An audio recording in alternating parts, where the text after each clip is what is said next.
The organ at St. James's Cathedral swelled to a crescendo, the heavy oak doors swinging open to reveal the bride. But it wasn't the bride anyone was looking at. All eyes, hundreds of them, from society's elite to the press, snapped to the curb outside. A pristine, white-stretched limousine had just pulled up, silent and majestic. The chauffeur, in a crisp black suit, opened the rear door. Out stepped Lyra Carter, the woman the groom had divorced just 1 year ago. She looked radiant, not vengeful, and then the world saw why she was there. One by one, the chauffeur handed her 4 identical baby carriers. In that moment, Marcus Thorne's fairy tale wedding didn't just stop, it imploded. This isn't just a story of revenge. It's a story of how a woman, left with nothing, built an empire on the ashes of betrayal and delivered the ultimate checkmate without saying a single word. Life, for Lyra Carter, had been a symphony of muted, luxurious tones. Her world was the scent of fresh peonies on the marble island of her Upper East Side apartment, the soft clink of ice in a crystal glass of water, the hushed hum of a chauffeured car gliding through Manhattan traffic. Her husband, Marcus Thorne, was the conductor of this symphony. He was a titan of finance, a man whose name was whispered with a mixture of awe and fear on Wall Street. He hadn't inherited his fortune. He'd forged it from sheer will, intellect, and a ruthlessness that he reserved for the boardroom. Or so Lyra had thought. They had met in college, long before the millions in the marble. He was the ambitious scholarship kid with fire in his eyes, and she was the art history major who saw the poetry behind his numbers. Lyra had been his anchor, his confidant, his biggest cheerleader. She'd worked 2 jobs to support them while he built his first algorithm, celebrating their first million with takeout pizza on the floor of their tiny, cramped apartment. She remembered the taste of that cheap pepperoni, a flavor more satisfying than any of the Michelin-starred meals they now consumed without a second thought. Their life now was a testament to his success. But somewhere along the way, the partnership had become a proprietorship. She was no longer his anchor. She was his ornament, a beautiful, graceful accessory to his powerful life. He loved her, she was sure of it. But it was a comfortable, possessive love. The love of a collector for his most prized piece. Her opinions on art were now used to decorate his sterile office lobbies. Her grace was deployed at charity galas to charm investors, and her warmth was the balm that soothed his ego after a brutal day of corporate warfare. And at the heart of their life, woven into its very fabric, was Chloe Sterling. Chloe was Lyra's best friend since their freshman dorm days. She was the one who had set Lyra and Marcus up on their first date. She was the maid of honor at their wedding, her tearful speech about their epic love story now a cherished memory. Chloe was family. She was Auntie Chloe, the one who held Lyra's hand through a miscarriage 3 years ago, the one who had a key to their apartment, the one who would show up with a bottle of wine and a listening ear whenever Marcus was on a business trip to Hong Kong or London. Chloe was a striking contrast to Lyra. Where Lyra was soft, classic beauty, Chloe was sharp, modern, and edgy. She worked in PR, a piranha in a world of sharks, and Lyra had always admired her ambition. She lived vicariously through Chloe's stories of dramatic campaigns and celebrity clients. Just as Chloe seemed to find refuge in the serene stability of Lyra's home, it was a perfect, symbiotic friendship. The first tremor, so small Lyra barely registered it, happened on a Tuesday. Marcus had come home early, a rare event. He'd been tense, pacing the length of their living room with its panoramic views of Central Park. "Tough day?" Lyra asked, placing a soothing hand on his shoulder. He shrugged it off, not unkindly, but dismissively. "Just bored politics. Nothing you need to worry about." He then smiled, the tension melting away as he looked at her. "Let's go to Per Se tonight. I'll make a call." It was a grand gesture, and she felt a flutter of the old excitement. But later that night, as they were leaving, her phone buzzed. It was Chloe. "OMG, so jealous. Saw Marcus's car heading uptown. Have the best time. You deserve it." XOXO, Lyra smiled, texting back a quick thank you. It didn't occur to her until much later to wonder how Chloe, whose office was in Soho and apartment was in Brooklyn, would have seen Marcus's car heading uptown from his office in the financial district. It was a tiny, illogical detail, a loose thread in a perfect tapestry, and she unconsciously tucked it away. Weeks turned into months. Marcus became more distant, his phone more guarded. Business trips became more frequent. When he was home, he was either showering her with extravagant gifts, a Cartier bracelet, a surprise trip to Paris, or he was irritable and distracted. Lyra blamed the market, the stress of his work. She tried to be more supportive, more understanding, more of the perfect wife. She suggested they try again for a baby, hoping it would bring them back to the foundation of their love, back to the days of pizza on the floor. "We'll talk about it when this quarter closes, Amy," he'd said, kissing her forehead. "I just can't handle any more pressure right now." It was a reasonable answer, and she accepted it. She confided her frustrations in Chloe over lunch. "He's just under immense stress, Ames," Chloe said, squeezing her hand across the table at a chic cafe. "Men like Marcus, they carry the world on their shoulders. He's lucky he has you to come home to. Don't push him. Just be his peace." It was sound advice from her best friend. So Lyra waited. She became a sanctuary of peace, never demanding, always serene. She threw herself into planning a lavish 35th birthday party for Marcus, a surprise gala that would show him how much he was loved. She spent weeks coordinating with caterers, designers, and a secret list of his most important colleagues and friends. Chloe was her co-conspirator, helping her with every detail. The day before the party, Lyra felt a familiar wave of nausea. Her heart leaped. She had been feeling off for a week, but had dismissed it as stress. With trembling hands, she took the pregnancy test she had hidden in the back of her vanity drawer. She sat on the cold bathroom floor, the little plastic stick in her hand, and waited. 2 pink lines. Tears of pure, unadulterated joy streamed down her face. This was it. This was the answer. A baby would fix everything. It would remind Marcus of what was real, of their shared dreams. It would bring the warmth back into their gilded cage. She couldn't wait to tell him. She imagined his face, the surprise, the slow dawn of happiness. She would tell him at his party tomorrow. The perfect gift. It felt like a scene from a movie, the triumphant, happy ending she had been longing for. She called Chloe, her voice choked with happy tears. "It's positive, Chloe. It's finally positive." "Oh my God, Lyra! That's incredible!" Chloe's voice was a shriek of delight. "He's going to be so happy. This is the best news ever." That evening, Marcus came home smelling of a perfume that wasn't hers. It was faint, a citrusy, peppery scent she'd smelled before. She frowned, trying to place it. He was in a strange mood, quiet and solemn. "Is everything okay?" she asked, her own joy making her sensitive to his demeanor. He looked at her, his dark eyes unreadable. "Lyra, we need to talk." Her heart stuttered. "Okay," she said slowly, her hand instinctively going to her stomach. "I have something to tell you, too. Something wonderful." He ignored her last sentence, gesturing for her to sit on the plush white sofa. He remained standing, looming over her like a judge about to deliver a verdict. The air grew thick, heavy. "There's no easy way to say this," he began, his voice flat, devoid of emotion. "This isn't working anymore." Lyra blinked. "What isn't working? The party? I can cancel." "Us, Lyra," he cut in, his voice sharp. "This marriage." The words didn't compute. It was like hearing a foreign language. She stared at him, a confused smile still lingering on her lips. "Marcus, what are you talking about? We're fine. You're just stressed. I have news that will... I'm in love with someone else." The floor fell away. The panoramic view of the city blurred into a meaningless smear of light. The symphony of her life screeched to a halt. "What?" she whispered. The word was a puff of air. "I'm in love with someone else," he repeated, his voice harder this time, as if her disbelief was an inconvenience. "I'm leaving you." Lyra's mind raced, trying to find a face, a name, a secretary, a business associate from London. Who could have broken through his impenetrable world? Who? Her voice was a raw croak. He hesitated for the first time. A flicker of something. Was it guilt? Crossing his face. He looked away toward the window. "It doesn't matter." "It matters to me," she cried, standing up, her body trembling.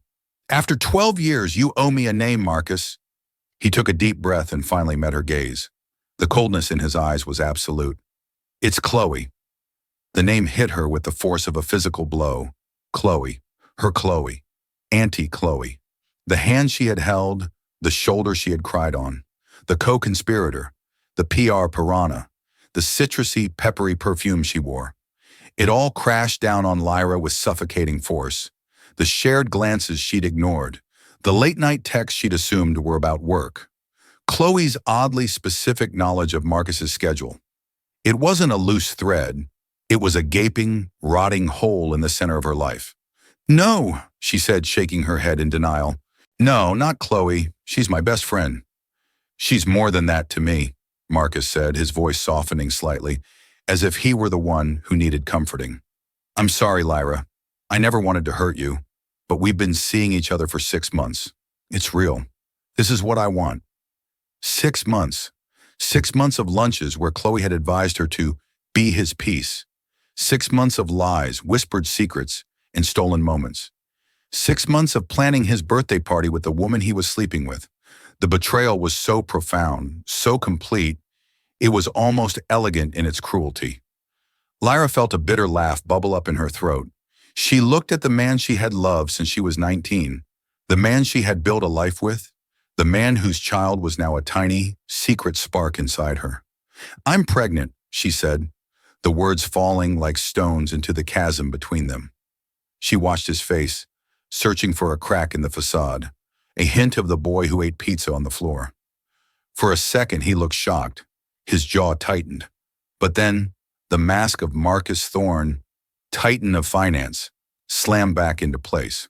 "A baby changes nothing," he said, his voice like ice. "It only complicates the timing. My lawyers will be in touch tomorrow to discuss the terms of our separation. You can stay here until you find a new place. I'll be at the hotel." He turned and walked toward the bedroom to pack a bag, leaving her standing alone in the silent, opulent room. The gilded cage had become a tomb, and Lyra Carter, for the first time in her life, was utterly and completely alone.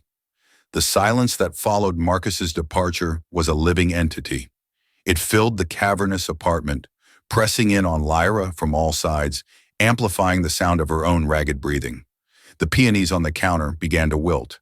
The city lights, once a symbol of their shared triumph, now seemed to mock her, a million tiny, indifferent eyes. She didn't cry, not at first. The shock was a cold, protective shell around her heart. She moved through the motions of the next 24 hours in a fugue state. She called the caterers and canceled the party, her voice a monotone automaton's. "Unforeseen circumstances," she'd said. She sent a single text to Chloe's phone. "I know." The response was instantaneous, a flurry of calls and frantic texts that Lyra ignored, finally blocking the number. The betrayal was too fresh, a wound so deep she couldn't bear to look at it. The next morning an email arrived, not from Marcus, but from a name she didn't recognize. Richard Sterling Iskurges, from a top-tier law firm. Marcus hadn't just left, he had weaponized his departure. The email was concise and brutal. It outlined a proposed divorce settlement that was in essence an insult. It offered her a lump sum that was a fraction of their shared wealth, a generous offer to cover her moving expenses, and a strict non-disclosure agreement that would gag her for life. The implication was clear: take the pittance and disappear quietly or be crushed. There was a clause about the alleged pregnancy. It required a medically certified paternity test, after which, should Marcus be confirmed as the father, a reasonable child support trust would be established. Managed entirely by his firm, they were trying to buy her silence and buy her child. That's when the dam broke. Lyra crumpled to the floor, the email glowing on her phone beside her, and sobbed. She cried for her lost marriage, for her stolen friendship, for the naive girl who believed in love stories. She cried for the tiny unborn child who was now a bargaining chip in a hostile takeover of her life. Her salvation came in the form of her older sister Olivia, a no-nonsense ER doctor who had always been wary of Marcus's slick charm. Olivia was on a train from Philadelphia, within an hour of Lyra's choked, incoherent phone call.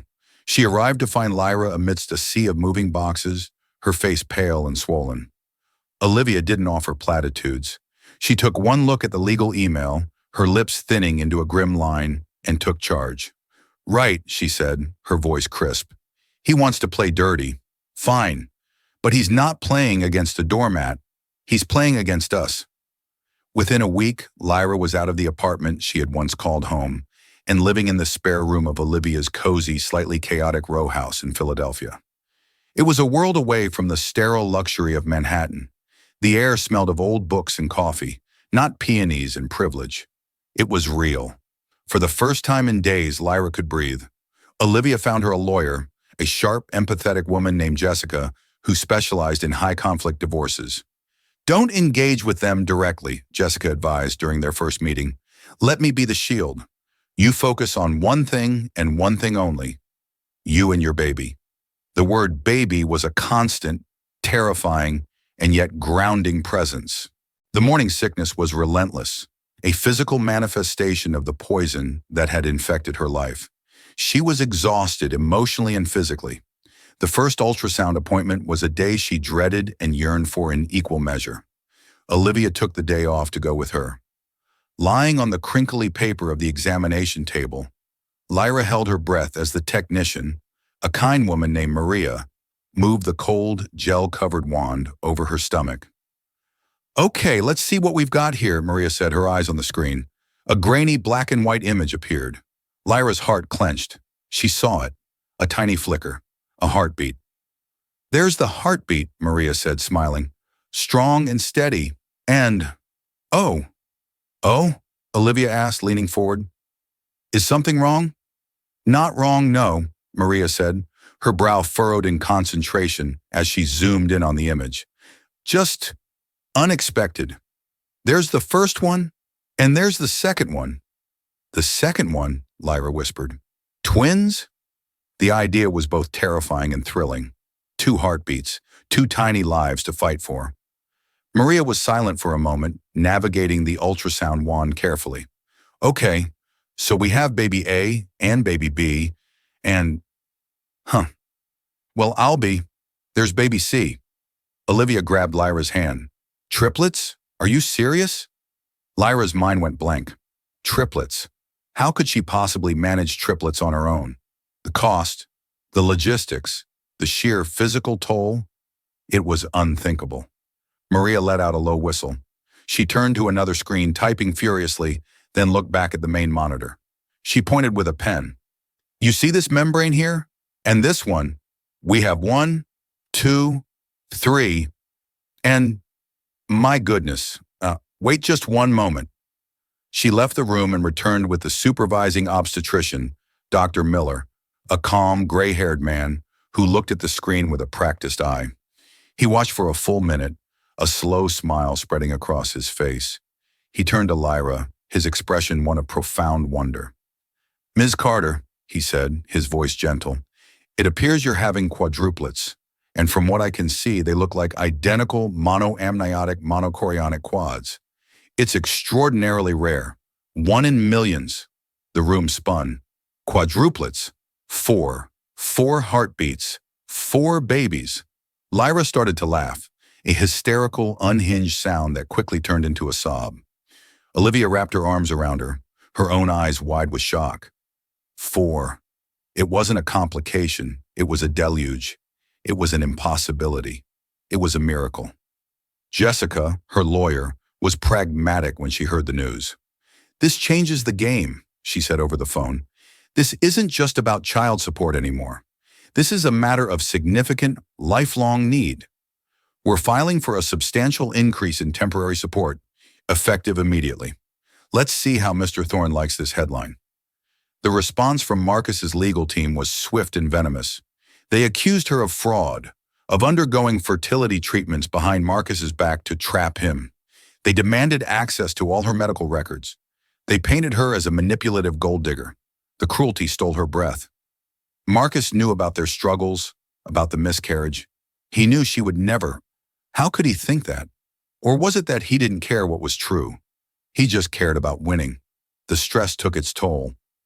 Lyra was put on bed rest much earlier than expected. The weeks bled into a monotonous cycle of anxiety, discomfort, and fear. Olivia was her rock, bringing her meals, reading to her, and fending off the legal wolves. But Lyra felt her own identity slipping away. She wasn't Lyra Carter, the art lover, the wife, the friend. She was the ex-wife, the high-risk pregnancy, a vessel for a burgeoning legal case, and 4 tiny, demanding lives. One bleak afternoon, as rain lashed against the window of her room, she hit her lowest point. Her legal bills were mounting. Olivia was shouldering so much of the burden. Marcus and Chloe were, according to a gossip site Olivia had forbidden her from reading, vacationing in St. Bart's. Their sun-drenched, smiling faces, a stark contrast to her own cloistered existence. She felt like a failure, a burden. She found an old sketchbook and a set of charcoal pencils she'd packed in a moment of nostalgia. Her fingers, stiff at first, began to move across the page. She didn't think. She just drew. She drew the tangle of IV lines by her bed, transforming them into the branches of a great willow tree. She drew 4 small birds, nestled safely within the branches. She drew the storm outside, but inside her drawing, the birds were safe. She kept drawing. It was the only thing she could control. She poured all her fear, her anger, and her fierce, burgeoning love for her unborn children onto the page. She drew designs for nursery mobiles, for children's book characters, for patterns on baby blankets. A world of soft colors and gentle shapes emerged from the charcoal-smudged darkness of her reality. It was more than a hobby. It was a lifeline. It was a spark. She wasn't just a vessel. She was a creator. She was a mother. She was an artist. Looking at the drawing of the 4 birds in the willow tree, a name came to her. A name for the small, defiant world she was creating. 4 hearts. She didn't know how, but she knew she would protect those 4 little hearts with everything she had. The legal battle, the betrayal, the public humiliation. It was all just noise. The signal was the 4 tiny heartbeats that fluttered in unison inside her, a promise of a future she would have to build herself, from scratch. The deluge had passed, and in its wake, something new had begun to grow. The birth of Lyra's sons was not a single, joyous event, but a clinical, high-stakes medical procedure that unfolded under the blinding lights of an operating room. A team of nearly a dozen specialists moved with practiced efficiency around her, their voices a calm, steady murmur against the rhythmic beeping of monitors. Lyra, numb from the chest down, stared at a blue curtain, her heart hammering against her ribs. Then, one by one, a doctor with kind eyes announced their arrival, holding each one up for a fleeting second before they were whisked away to the neonatal intensive care unit. Noah, Oliver, Mason, Liam.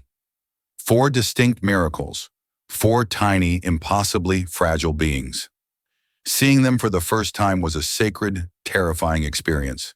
They lay in a row of clear plastic incubators, tiny astronauts tethered to a galaxy of wires and tubes. The NICU was a world of its own, filled with the soft, constant hum of machinery and the hushed, urgent footsteps of nurses. This was not the cozy nursery she had once dreamed of. This was a battlefield, and looking at her sons, each no bigger than her hand, their chests rising and falling with heroic effort, Lyra felt a love so ferocious it redefined the word. It was a primal, cellular-level force that burned away the last remnants of her grief for Marcus. Her life's purpose was no longer a vague concept. It was 4 tiny 7-pound answers fighting for their lives. The months that followed their homecoming were a grueling marathon of survival. Life became a 24/7 cycle of meticulously scheduled 4-ounce feedings, a mountain of diapers, the discordant symphony of 4 crying babies, and a level of sleep deprivation that felt like a physical illness. Her sister, Olivia, was her general, organizing a rotating schedule of friends and off-duty nurses who would appear like angels for a few hours, allowing Lyra to shower or sleep in a solid 45-minute block. Her lawyer, Jessica, was her shield, handling the increasingly acrimonious correspondence from Marcus's legal team. The court-ordered temporary support arrived on the last possible day of each month, a sum that Marcus, with his 9-figure net worth, likely considered pocket change.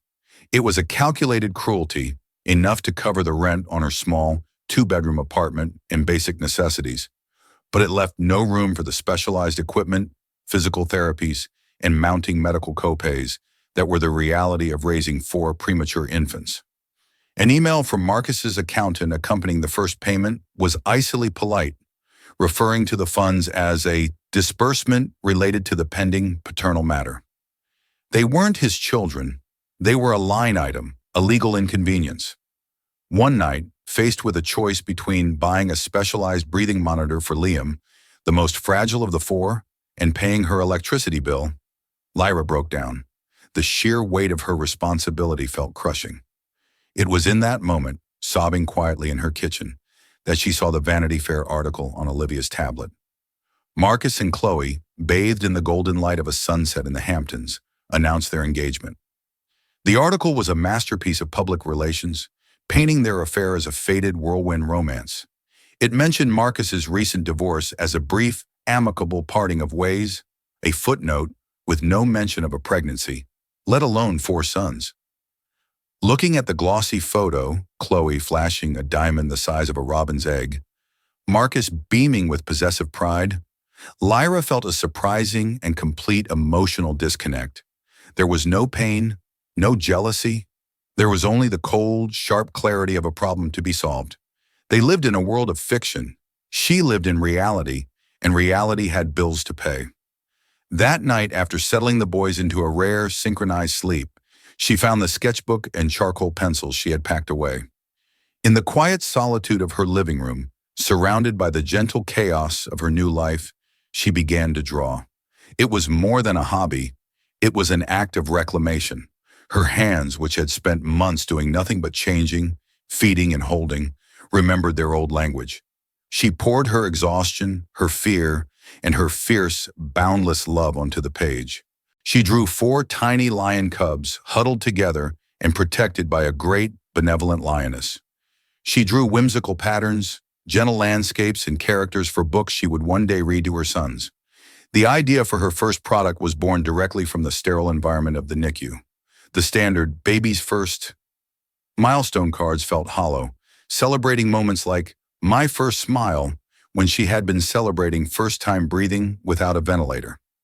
She designed her own set with milestones that mattered to parents like her. No more feeding tubes, gained my first pound, graduated from the NICU. They were honest, heartfelt, and beautiful. Using a small portion of the support money she had fiercely saved, she bought a used tablet, taught herself digital design through late-night online tutorials, and opened an Etsy shop. She named it 4 Hearts Design. She sold 3 sets of the NICU cards in the first week, mostly to friends of Olivia. The next week, she sold 10. Then, a miracle happened.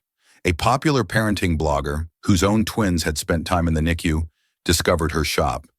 She wrote a heartfelt post, praising the cards for their emotional honesty and beauty. Finally, the blogger wrote, someone who understands that for some of us, the biggest milestones are the ones we fight for. Lyra's phone began to buzz and didn't stop for 3 days. Orders flooded in. The sound of the Etsy notification chime became the soundtrack to her hope. She reinvested every single dollar, finding a local, family-owned printer to produce her designs on high-quality, eco-friendly cardstock. She expanded her line to custom nursery prints, greeting cards, and birth announcements. Small, independent children's boutiques started placing wholesale orders. She was no longer just a mother, she was a founder. One evening, while bouncing a colicky Mason on her hip and using her foot to rock a fussy Oliver in his bouncer, an email with an unfamiliar subject line popped up on her phone. Inquiry from Benjamin Carter. Assuming it was spam, she almost deleted it. Curiosity made her open it. The email was from the owner of Sprout and Garnish, a chic and highly respected chain of high-end children's boutiques. Benjamin Carter wrote that he had been at a friend's home for dinner and had been captivated by a print hanging in their nursery, one of her 4 lion cubs. He wrote that her work had a rare emotional authenticity and that he wanted to discuss a potential collaboration. Lyra's heart stopped. She read the email 3 times, convinced it was a prank. A quick, frantic search confirmed that Benjamin Carter was not only real, but a visionary in the children's retail space, known for his keen eye and for launching the careers of independent artists. Answer him, Ames, Olivia had urged, her eyes wide with excitement. This is it. This is the door opening. With hands that shook so badly she could barely type, Lyra scheduled a video call. She was a wreck, setting up her laptop in the one corner of her apartment, not covered in baby paraphernalia, praying for a solid hour of quiet. When Benjamin Carter's face appeared on the screen, he was not the intimidating corporate titan she expected. He was a man in his late 30s with kind, intelligent eyes, a warm, genuine smile, and a rumpled linen shirt that suggested he valued creativity over formality. He put her at ease instantly. "Lyra, it's a pleasure to finally meet the artist behind the lions," he began. "Your work has a story to tell. I'd love to hear it." And so, for the first time, she told her story. Not the tabloid version of the bitter divorce, but the true story of the 4 heartbeats that had become her entire world. She spoke of the NICU, of the need to find beauty in the struggle, of her desire to create things that felt like a soft blanket in a hard world. Ben listened with an intensity and respect that she hadn't felt from a man in years. When she finished, he was silent for a moment. Then he said, "I'm not just interested in one print, Lyra. I want to build a world around your vision." He made her an offer that took her breath away. He wanted 4 Hearts Design to be the artist in residence for Sprout and Garnish for the next year. He wanted an exclusive collection: bedding, wall decals, swaddles, clothing, toys. He offered her a staggering advance, a sum that would not only clear her debts but provide real, tangible security for her family and a generous percentage of sales. "I'm betting on you, Lyra," he said, his smile unwavering. "Talent and heart are a rare combination. I have a very good feeling about this." After the call ended, Lyra slid down the wall and cried. They were not tears of sorrow or anger, but tears of profound, soul-shaking release. She had done it. She had built a lifeboat, and now someone was offering her a fleet. The following 6 months were a whirlwind of focused, joyful creation. Fueled by coffee and purpose, Lyra poured her heart into the collection. Ben Carter became more than a business partner. He was a mentor and a friend.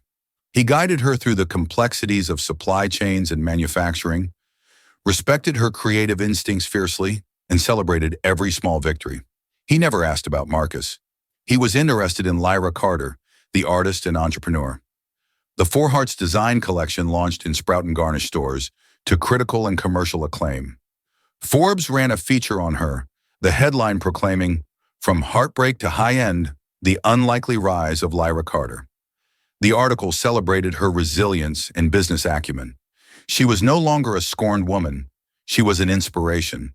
She hired her first employees, other working mothers who needed flexibility, and moved her operations from her living room to a bright, airy studio space.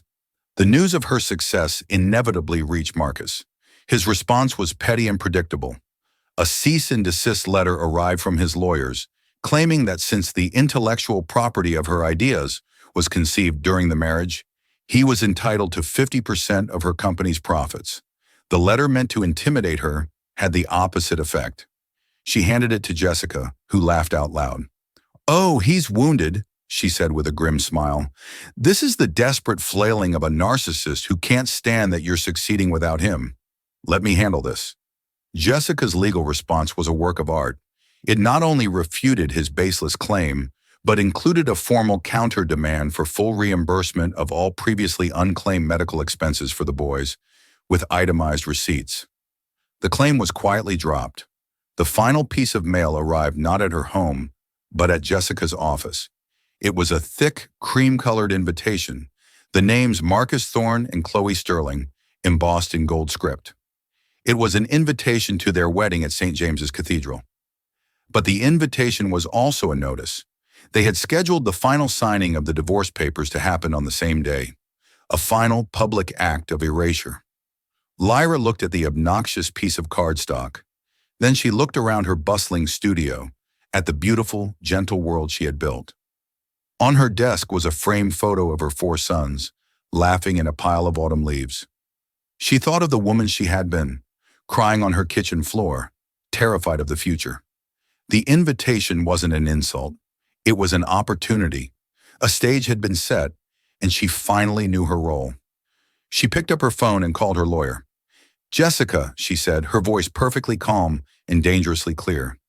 "About that meeting on the wedding day, Please cancel it. I've decided to deliver the papers myself. The morning of the wedding dawned bright and painfully clear, the kind of brilliant blue sky that promises perfection. In an opulent suite at the plaza, Chloe Sterling was being meticulously assembled into a bride, a living sculpture of silk, lace, and diamonds. Across town, Marcus Thorne was fastening the cufflinks on a bespoke Tom Ford tuxedo, a smug, triumphant smile playing on his lips. This day was the final consolidation of his victory, the public and permanent acquisition of the life, and the woman he truly wanted. But in a sun-drenched, airy apartment in a quieter part of the city, a different kind of preparation was underway. Lyra Carter's movements were not frantic or vengeful. They were imbued with the serene, deliberate focus of a chess grandmaster preparing for the final move. Her apartment, once a sanctuary from the storm, was now her command center. It was a space that hummed with life, filled with the scent of baby powder, fresh coffee, and the faint, clean smell of the watercolor paper she used for her designs. This was not an act of war. It was the ultimate board meeting for her new life, a final presentation of her irrefutable success. The stars of the event, her 4 sons, were being dressed for their public debut. Noah, Oliver, Mason, and Liam, now robust and curious 14-month-old toddlers, were a testament to her resilience. Lyra dressed them not in generic formal wear, but in identical custom-made outfits she had personally designed for her own Four Hearts brand. They wore tiny, perfectly tailored navy blue blazers over crisp white button-down shirts. Their soft gray trousers were practical yet elegant, and on their feet were miniature leather loafers that were both charming and symbolic. They were walking on their own 2 feet, on a path she had paved for them. They were her living, breathing brand, the heart of her empire. For herself, Lyra had chosen her armor with painstaking care. It was not a revenge dress in the cliched sense, not black, not overtly sexual. That would have been an appeal to his vanity, an admission that she was still playing his game. Instead, she wore a tailored, sophisticated sheath dress in a deep, vibrant sapphire blue. The color was one of confidence, of regal depth, of a calm ocean that holds immense power beneath its surface. The cut was impeccable, hinting at a strength and elegance that was earned, not bought. Her hair was styled in soft, controlled waves, and her makeup was subtle, designed to highlight the determined light in her eyes. She paused for a moment, catching her reflection. She saw not a victim seeking pity, nor a villain seeking retribution. She saw a CEO, a founder, a mother. She was a queen, and she was about to visit a foreign and hostile court. At precisely 11:45 a.m., the vehicle she had requisitioned arrived. It was not the practical minivan she usually drove, nor a discreet black sedan. A gleaming white stretch limousine, ostentatious and magnificent, glided to the curb. It was a deliberate, calculated choice, a mirror to the excessive, hollow luxury Marcus used as a shield and a weapon. It was a statement that she could not only play in his world, but that she could command its symbols for her own purposes. The journey through Manhattan was surreal. She looked out the tinted window as the city scrolled by. The same street she had once traversed as Mrs. Marcus Thorne, a beautiful accessory in a chauffeured town car. Now every landmark was a milestone of her own journey. There was the corner where she'd hailed a cab in tears the day she left him. There was the building where she had her first panic attack over the legal bills. There was the park where she'd first dared to dream of Four Hearts design while pushing 4 strollers. This wasn't just a ride to a wedding, it was a victory lap. Liam reached out a chubby hand and patted her cheek. She smiled, her resolve hardening into diamond. This was for them. Inside St. James's Cathedral, the air was thick with the scent of 1,000 white roses and the hushed, reverent tones of high society. The organ music swelled, a majestic score for a fairy tale wedding. Marcus stood at the altar, the very picture of a modern prince. He felt an intoxicating sense of triumph. He had it all, the wealth, the power, and soon the perfect wife who understood his ambition because she shared it. The unpleasantness of his first marriage was about to be officially and permanently erased. The first sign of disturbance was a subtle shift in the atmosphere. A murmur started in the back pews, a ripple of whispers that defied the solemnity of the occasion. Phones, which had been dutifully silenced, were now discreetly raised. Heads began to turn, not toward the back of the aisle where the bride was expected, but towards the great sunlit doors. Marcus's best man, Michael, leaned in, his face pale. "Marcus," he whispered urgently, "there's a commotion outside. The press is going crazy. I think it's Lyra." Marcus's triumphant smile vanished, replaced by a mask of cold fury. He could see it now, the chaotic strobing of flashbulbs through the stained glass windows, a frenzy that far exceeded the expected media attention. At that exact moment, Chloe appeared at the far end of the aisle. She was a vision in a Vera Wang gown that cost more than a luxury car, her face obscured by a veil of delicate Belgian lace. This was it, the moment she had schemed for, betrayed for, and won. She took a deep breath, ready for her grand entrance, ready for every eye to be on her. But they weren't. The guests were looking past her, their faces a canvas of shock, morbid curiosity, and thinly veiled pity. Her dream moment, the triumphant culmination of her ruthlessness, was being utterly and completely upstaged. The foundation of her victory was cracking beneath her designer heels. Outside, the limousine had timed its arrival to the millisecond. As it glided to a stop, the pack of paparazzi surged forward, their shouts and questions a chaotic roar. The chauffeur, a stoic and imposing figure, opened Lyra's door. She emerged poised and unflappable, stepping into the maelstrom as if it were a gentle breeze. A collective gasp rippled through the onlookers. It was her, the ex-wife. Then came the masterstroke. The chauffeur opened the opposite door, and one by one, he unbuckled and passed out 4 identical, exquisite baby carriers. He handed each one to Lyra, who lined them up on the wide stone pavement. A royal flush laid bare for the world to see. Noah, Oliver, Mason, and Liam Thorne. 4 of a kind. The ultimate living secret revealed. The camera shutters sounded like machine gun fire. Marcus, his face a thundercloud, could stand it no longer. He broke from the altar, ignoring the gasps and the frantic whispers of his parents, and strode down the aisle. His walk was not that of a groom, but the furious march of a king whose castle was being stormed. He stopped in the magnificent archway of the cathedral, the sacred organ music clashing violently with the secular chaos of the media circus. He stood silhouetted against the light, a dark figure of rage.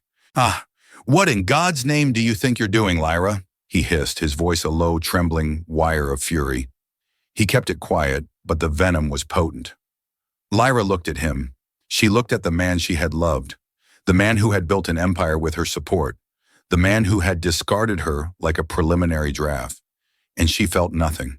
No love, no hate, just the distant clinical pity one feels for a creature trapped by its own nature. He looked so small, so utterly powerless, cornered by a truth he could no longer spin or suppress. "Hello, Marcus," she said.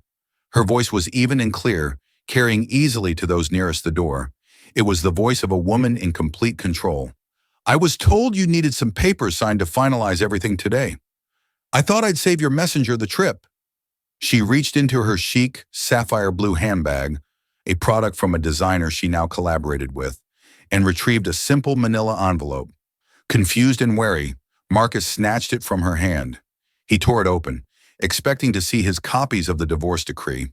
Instead, his eyes fell upon 2 documents. The first was a legally certified and stamped court order. With a few strokes of a judge's pen, it officially changed her surname back to her maiden name, Carter. But it went further.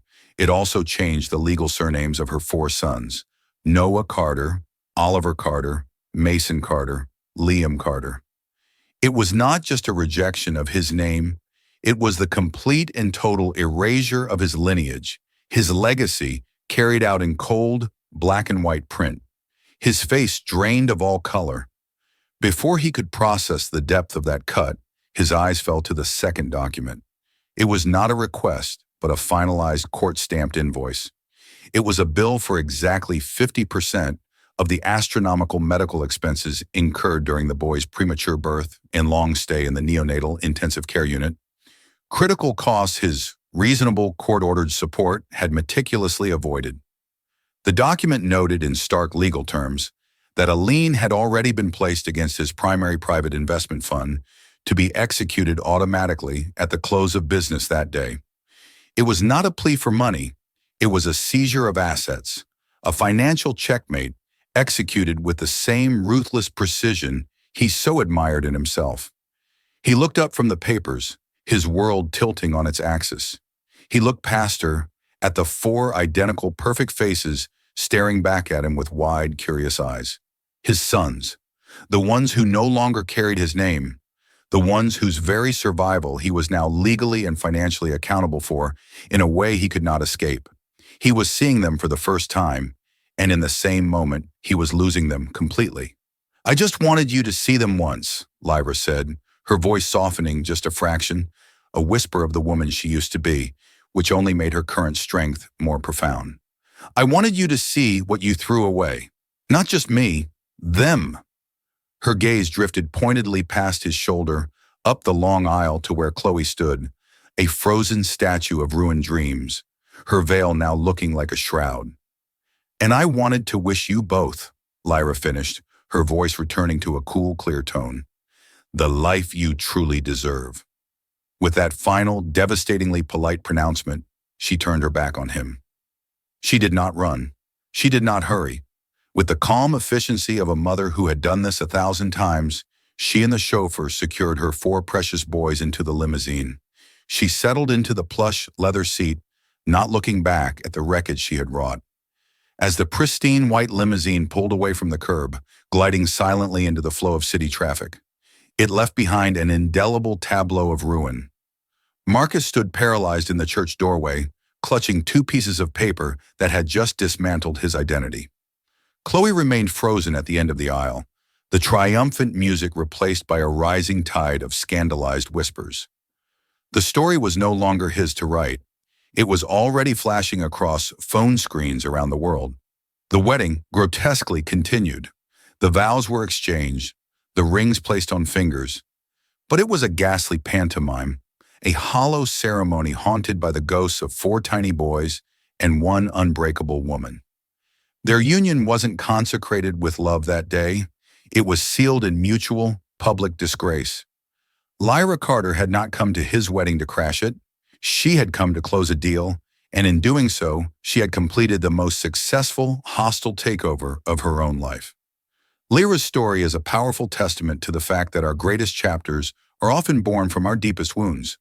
She transformed the ultimate betrayal into the ultimate triumph, not by seeking revenge, but by relentlessly building a life of her own.